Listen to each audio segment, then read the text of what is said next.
देखो फिर। बिस्मिल्लाहिर्रहमानिर्रहीम। नाज़रीन अस्सलाम वालेकुम। इमरान वसीम हाजिर खिदमत है और प्रोग्राम में हमारे साथ तशरीफ रखते हैं नामवर तजियाकार माहिर कानून अजहर सदीक साहब। नाज़रीन आज आपके सामने हम ये खबर लेकर आए हैं कि शहबाज शरीफ नैब से तसलसल के साथ जो है वो राह फरार अख्तियार कर रहे हैं। आज भी नैब की जानिब से बुलाया गया था, शहबाज शरीफ पेश नहीं हुए। तो शहबाज शरीफ के ये जो चालाकियां हैं या जो गलतियां हैं कितनी नुकसानदेह साबित हो सकती हैं आगे आने वाले दिनों में, और उसके साथ साथ नैब के ऊपर भी गुफ्तगू करेंगे। नैब ने जो आटा चीनी बहरान की रिपोर्ट के ऊपर तो जल्दबाजी में एक्शन ले लिया है, ये एक्शन वो तमाम माफिया जिसे वजीर आजम इमरान खान बेनकाब करना चाहते हैं, अवाम की जेबों से निकाली गई रकम अवाम को वापस दिलाना चाहते हैं, तो नैब का ये एक्शन वजीर आजम इमरान खान की कोशिशों को कितना नुकसान पहुंचाएगा और माफिया को कितना फायदा पहुंचा सकता है, तो अजहर सदीक साहब से ये जानने की कोशिश करेंगे। सबसे पहले तो अजहर सदीक साहब हमारा सवाल आपसे ये होगा कि ये जो शहबाज शरीफ साहब ने तर्ज अमल अख्तियार किया है कि नैब बुलाता है, वो बुलाने पर पेश नहीं होते, तो ये कितना नुकसानदेह हो सकता है आने वाले दिनों में शहबाज शरीफ के लिए? देखिए, बुनियादी तौर पर जब चंद सवाल पूछे थे, सवाल के जवाब दे के कहना कि मैं बरी जुमा हो गया हूं। मैं अपनी तौर पर बात बताऊं, नैब में अगर इतनी हॉनेस्टी हो तो शहबाज शरीफ साहब को आज गिरफ्तार कर लेना चाहिए। ये कानून यही है।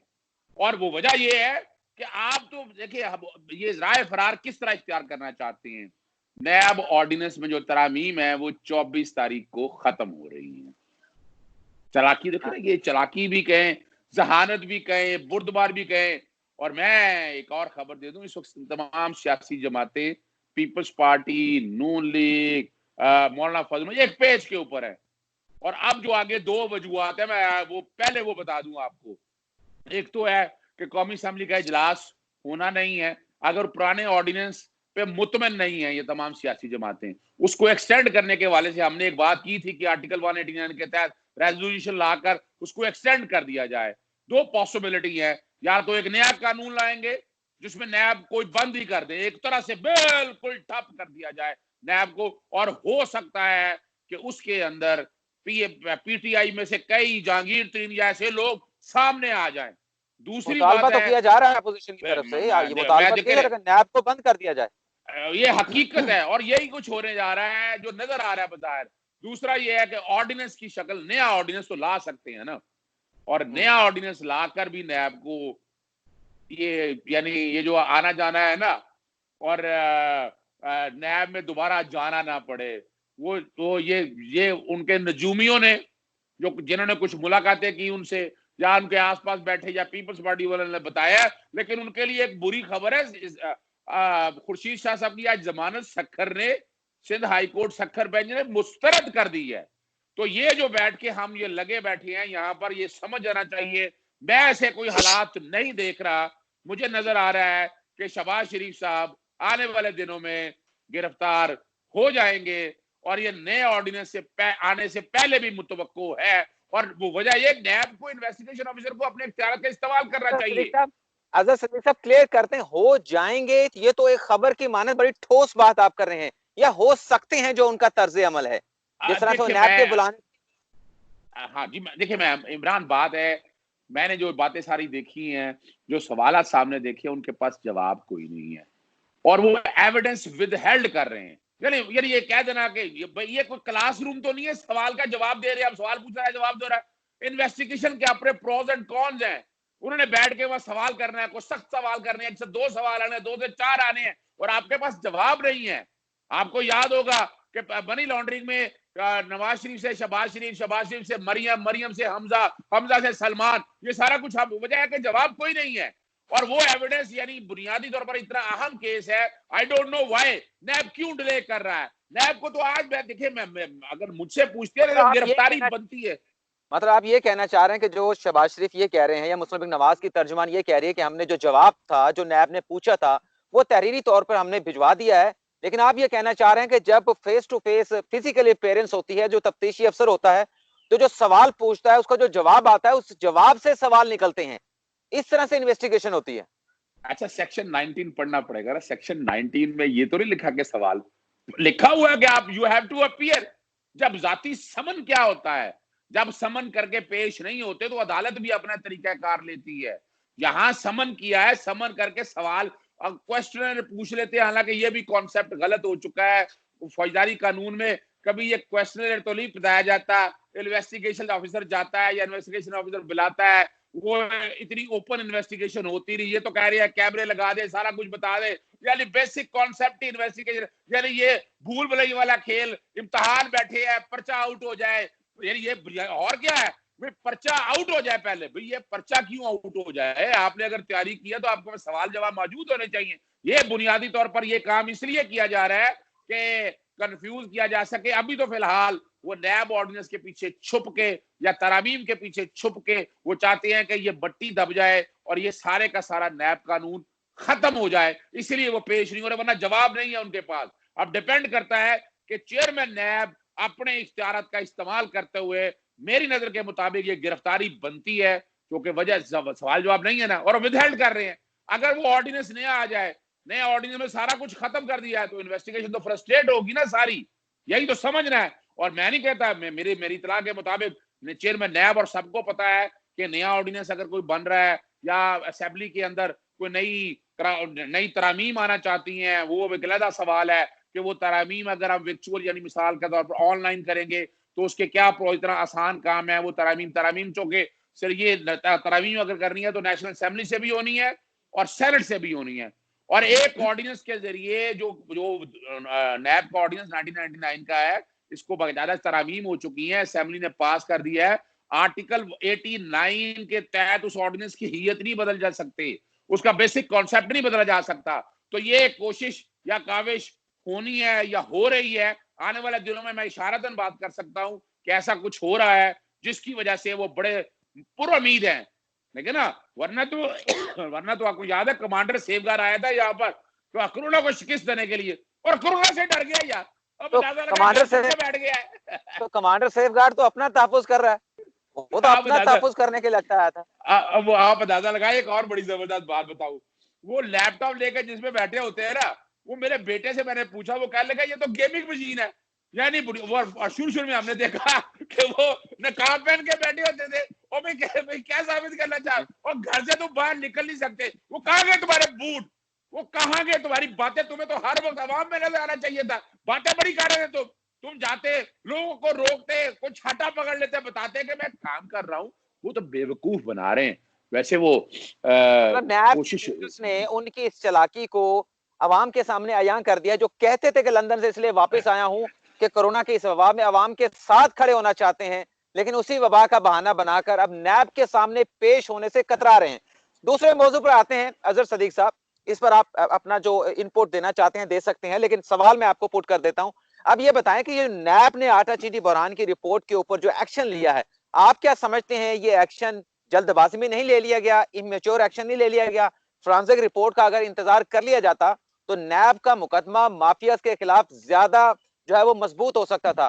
प्री मैच्योर एक्शन लेने से या जल्दबाजी में एक्शन लेने से फायदा जो है वो माफिया को पहुंच सकता है। और इस सवाल के साथ साथ जो नाज़रीन हमें देख रहे हैं उनसे रिक्वेस्ट करूंगा कि हमारे चैनल को जरूर सब्सक्राइब करें और बेल आइकॉन को भी प्रेस करें।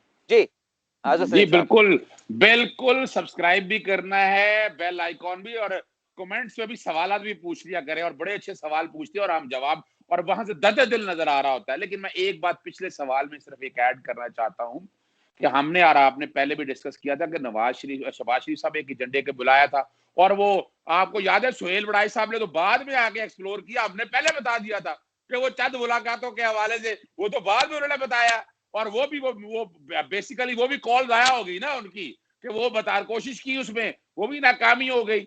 अब तो वो जाने की तैयारियां कर रहे हैं, वो इसीलिए देखे वो कोई फिल्म एक्ट्रेस मीरा की शक्ल में कोई या इंग्लैंड की खिलाफ परवाजें शुरू हो रही हैं, तो वो तैयारी तो चल रही है। अब आते हैं मैं आपके दूसरे सवाल की तरफ, बड़ा अहम सवाल उठाया आपने।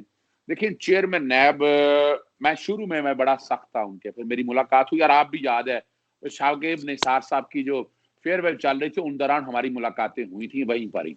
तो मुझसे उन्होंने गिले किए थे कि तुम बहुत खिलाफ बातें करते हो मेरे, तो मैंने देखिए बड़ा अच्छा काम उन्होंने चलाया, लेकिन उसके बाद फिर ये ख्वाहिशात की रविश में बह गए या प्रेशर में आ गए।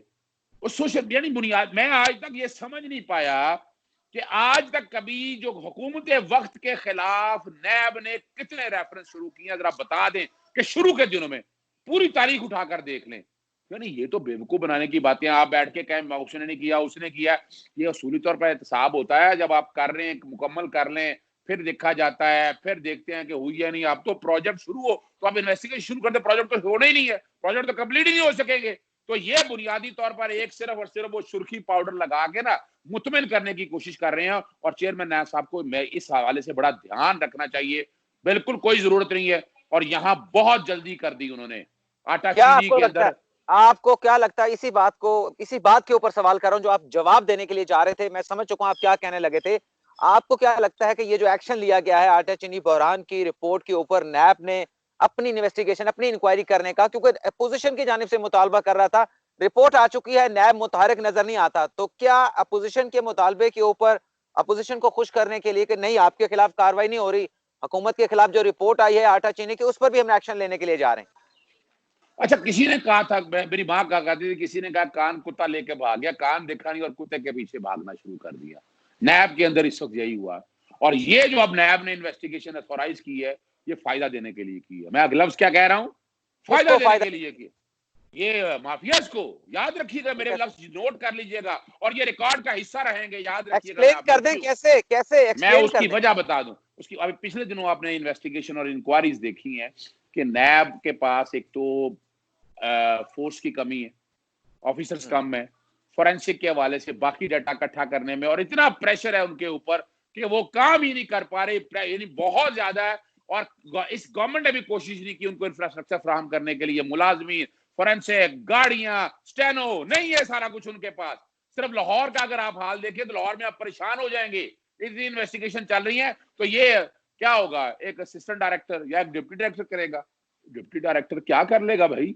भाई उसको तो घर में घुसने नहीं देंगे, उसको तो किसी डिपार्टमेंट में जाने नहीं देंगे। नैब जब लेने जाता है, जहां जो इंक्वायरी हो रही थी, और मैंने और आपने कहा था कि फोरेंसिक आ लेने दें, 80% काम हो जाएगा। उसकी मिसाल हमारे सामने जेआईटी की मौजूद है, 2 जेआईटी बड़ी आपके सामने है, एक पनामा की है, पनामा की जेआईटी में 80% काम हो गया। फिर नैब ने आके काम शुरू किया। फिर आपको आएंगे, आप जीआईटी आएंगे फेक अकाउंट केस की, फेक अकाउंट केस में भी 80% काम हो चुका था, उसके बाद नैब के पास आया। तो यहां भी कमीशन ऑफ इंक्वायरी एक्ट के तहत जब इंक्वायरी कंप्लीट हो गए, फोरेंसिक हो रहा था, फोरेंसिक कंप्लीट होना चाहिए था, नैब को अपने तय बिल्कुल अभी नहीं आना चाहिए था। और ये भी अपना ना सिर्फ अपोजिशन वो इसीलिए नैब पे प्रेशर डाल के ये सारे हालात, ताकि बैलेंसिंग का एक्ट लेकर, इसमें अपोजिशन ने भी बहुत सबसे ज्यादा मुतासर होना है। जहांगीर तरीन या बाकी लोगों को अपनी जगह छोड़ें, जब हम पीछे पूरे देंगे तो सबसे ज्यादा इफेक्ट जो है, सबसे ज्यादा जो छींटे पड़ने हैं वो अपोजिशन के ऊपर ही पड़ने हैं। तो ये तो अपोजिशन तो बेवकूफ बनाकर, यानी ख्वाजा इकबाल या एहसन इकबाल, जिनको पता कुछ नहीं, यार रस्तू बने फिरते हैं अपने तौर पर, आता जाता कुछ है आपको नहीं इन लोगों को। आपको एक सख्त सवाल करूं मैं अदलिया के बिल्कुल हवाले से। करें जी। देखें, साकिब निसार साहब के दौर में जब पनामा का मुकदमा आया, जब रेफरेंस दायर करने का हुक्म दे दिया, तो सुप्रीम कोर्ट ने एक मॉनिटरिंग जज उस पर बिठा दिया, जस्टिस इजाजुल एहसन को। जब फेक अकाउंट केस का फैसला आया तो उसमें भी जस्टिस मियां साकिब निसार साहब ने, चीफ जस्टिस साहब ने, साबिक चीफ जस्टिस हैं, तो उन्होंने एक इम्प्लीमेंटेशन बेंच बनाया था जो ओवर साइट करना था, जिसने नैब पर, एहतसाब अदालत की कार्रवाई पर। साकिब निसार साहब तो रिटायर्ड हो गए वो फैसला देने के चंद रोज के बाद। उसके बाद फिर चीफ जस्टिस बने थे आसफ सईद खोसा साहब। लेकिन हमने देखा कि आसफ सईद खोसा साहब ने फेक अकाउंट के मामले के ऊपर जो इम्प्लीमेंटेशन बेंच बनाया जाना चाहिए था, कोर्ट ऑर्डर मौजूद था, वो बेंच नहीं बना। आप उसको किस नजर से देखते हैं कि क्या वो बेंच बनना चाहिए था, नहीं बनना चाहिए था, ऐसी डायरेक्शन कोर्ट की थी या नहीं थी? मेरी जो समझ थी उसके मुताबिक तो इम्प्लीमेंटेशन बेंच बनना चाहिए था। अच्छा, इमरान, बड़ी जबरदस्त बात कही आपने। देखें, और अगर वो चीफ इम्प्लीमेंटेशन बेंच जस्टिस, बनता तो जिस तरह पनामा का मुकदमा या जो एवनफील्ड के जितने रेफरेंस दायर किए गए थे नैब के जाने से, आपने देखा कि महीनों में उसका फैसला हो गया। फेक अकाउंट की जो मुकदमा आते हैं, जो रेफरेंस हैं, ताहाल तो दिखाई नहीं देता कि आने वाले कुछ चंद महीनों में उसका फैसला हो पाएगा। आपने बड़ी जबरदस्त बात की है। उसकी एक वजह है कि चीफ जस्टिस साकिब निसार साहब ने एक्टिविज्म, जो जुडिशियल एक्टिविज्म पूरी दुनिया में हुई है, ऐसा नहीं है। अमेरिकन सुप्रीम कोर्ट के जस्टिस मार्शल देख लें, लॉर्ड डाइनिंग देख लें, इंडियन सुप्रीम कोर्ट में आ जाए, पीआर भक्ति मेरे आइडियल है, कृष्ण आयार देखें, चिरप्पा रेड्डी देख लें। उन्होंने एक दौर में इतनी करके चीजें सीधी की, ऑर्डर की, कोई अनोखी चीज नहीं है ये। ऑर्डर की वजह क्या है कि चीजों को ओवरसी करना बड़ी जिम्मेदारी है, इन्वेस्टिगेशन की अदालतें सुपरवाइज करती हैं, और यहाँ इम्प्लीमेंटेशन बेंच बना। लेकिन आपको याद है कि खोसा साहब ने अपने पूरे टेन्योर में आप देखें वो सिर्फ एक 22 का लेके, हालांकि वो भी सत्यानाश हो गया उस निजाम का, उसके अलावा कोई जुडिशल एक्टिविज्म की हो उन्होंने, और उसका नुकसान बहुत हुआ है कि वो माफियाज और वो सारे खुले फिर रहे हैं। और यहाँ भी देखें आप, यहाँ यानी ये बिल्कुल सारा कुछ सामने चांद की तरह, सामने सूरज की तरह, खुली किताब की तरफ एक अकाउंट में एक एक चीज मौजूद थी। वहां इम्प्लीमेंटेशन बेंच होता तो पता चलता कि क्या हो रहा है। इतने अरसे में इन्वेस्टिगेशन कंप्लीट होने के बाद ट्रायल 1 महीने का कहा हुआ था ना। आज मैं आपके यहाँ एक और बात बता दूं, लोग कहते हैं कि नैब लॉ में बेल की प्रोविजन क्यों नहीं है। उसकी एक बुनियादी वजह है, जब कानून में लिखा है 1 महीने के अंदर ट्रायल कंप्लीट करना है, तो 1 महीने में कौन सी बेल मिल सकती है। ये एक इंटरप्रिटेशन की बात है। बहरहाल चले इस बात को सामने रखते हुए, तो यहाँ मैं समझता हूं, मैं तकाजा जब नैब सितंबर 2019 से खुर्शीद शाह को पकड़ के रखेगा, केस के फैसले नहीं होंगे, मुजरम तो वो अभी नहीं बने, अभी तो मुलजम है ना नैब के, फैसले नहीं होंगे तो फिर अदालतें मजबूर तो हो जाती हैं जमानतें देने के लिए। अब हम जब शहबाज शरीफ का देख लें, हाल अभी तक रेफरेंस दायर नहीं हुआ और चीजें सामने आना शुरू हो गई हैं। नैब को बदनाम करने के लिए या नैब के ऊपर क्रिटिसाइज किया जा रहा है कि आपने 3 माह से हमजा शहबाज को गिरफ्तार कर रखा है, लेकिन आपने रेफरेंस दायर नहीं किया, तो फिर अदालतें भी तो मजबूर हो जाती ना। अदालतों के सामने लोगों के फंडामेंटल राइट्स तो होते हैं, तो ये भी तो लोगों को एक्सप्लेन करें कि अदालतों के पास फिर जस्टिफिकेशन बन जाती है। अच्छा इमरान, देखिए बुनियादी तौर पर वजह यह है कि इसमें कसूर मैं भी वकील हूं, मैं भी जान के डिले करता हूं ट्रायल को। मैं मानना चाहिए वजह क्या है। बुनियादी तौर पर वजह एक तो हालात और वाकयात चेंज हो जाए, एविडेंस किसी तरह से आगे पीछे हो जाए, जो गवाहान आए हैं वो इधर उधर हो जाए, ये एक बुनियादी बात है। मैं नहीं, और अब जितने भी केस शहबाज शरीफ या नवाज शरीफ या राणा सनाउल्लाह ये सारे उठाकर देख लें, ये चार्ज ही फ्रेम नहीं होने देते। मुख्तलिफ दरखास्तें, हीले बहाने, राणा सनाउल्लाह ने कितना तमाशा लगाया रखा, ये वीडियो वो वीडियो ये, और भाई वो चार्ज ही फ्रेम नहीं होने देते। तो यहाँ पहली बात तो ये है कि हमारे यहाँ इमरान खान साहब को एक काम करना चाहिए। वो क्या करना चाहिए कि नैब कोर्टों की तादाद ज्यादा कर दे। ये मैं आपको बड़ी जबरदस्त बात बता रहा हूं। आज अब नैब कोर्टों की तादाद ज्यादा कर दें और डे टू डे ट्रायल शुरू करें और देन सी द रिजल्ट। दूसरा क्या है, इन्वेस्टिगेशन के ऑफिसर्स बढ़ाएं, उनका इंफ्रास्ट्रक्चर बढ़ाएं। आप फोरेंसिक एक्सपर्ट लेके आए। आप किसने कहा ये 1 महीने में ट्रायल? आपको 1 महीने ट्रायल का वाकया याद, जैनब वाला केस याद होगा आपको। जैनब वाले केस में एक मिसाल सेट हुई, बाकायदा नीचे से ट्रायल कंक्लूड हुआ, सुप्रीम कोर्ट ने करवाया, हाई कोर्ट से और सुप्रीम कोर्ट में, हम सब ने देखा। यानी अगर करना चाहें तो हो सकता है, लेकिन वजह क्या है कि एक तो इन्वेस्टिगेशन में कमजोरियां, जैसे हम बता रहे हैं कि ये फायदा देने की कोशिश है। अगर इन्वेस्टिगेशन मॉडर्न टेक्निक्स के ऊपर हो, चेयरमैन नैब साहब अपने तौर पर बाकायदा प्रोग्रेस तो लेते रहते हैं, लेकिन इस तरह नहीं है। उनके पास इंटरनल मैकेनिज्म जिमनियों के हवाले से, जिमनियां बनती हैं लेकिन जिमनी कोई देखता ही नहीं है, कोई उनके ऊपर देखने वाला केस ऑफिसर बिठाया होता है आपको, लेकिन वो उस तरह नहीं कर पाते हैं। तो देखा जाए तो नैब के अंदर एक और याद रखिएगा बात, नैब में जितनी अपॉइंटमेंट है, कोई नई अपॉइंटमेंट हुई है? ये अपॉइंटमेंट या तो पीपल्स पार्टी के दौर में हुई है या नून लीग के दौर में हुई है, और प्रोसिक्यूटर भी ज्यादातर उन्हीं के दौर में रखे हुए हैं। ये तो रिकॉर्ड की चीजें मैं बता रहा हूं आपको। यानी बुनियादी तौर पर देखा जाए तो इमरान खान बड़े माफिया, एक माफिया ये भी है, एक माफिया यहाँ इनडायरेक्ट तरीकों से किसी ने, आपने देखा होगा चंद चेहरे हैं, यानी मैं तो कोई सियासी केस लेता नहीं, लेकिन हर एक को पता है कि चंद वकील है जो ये सियासी केस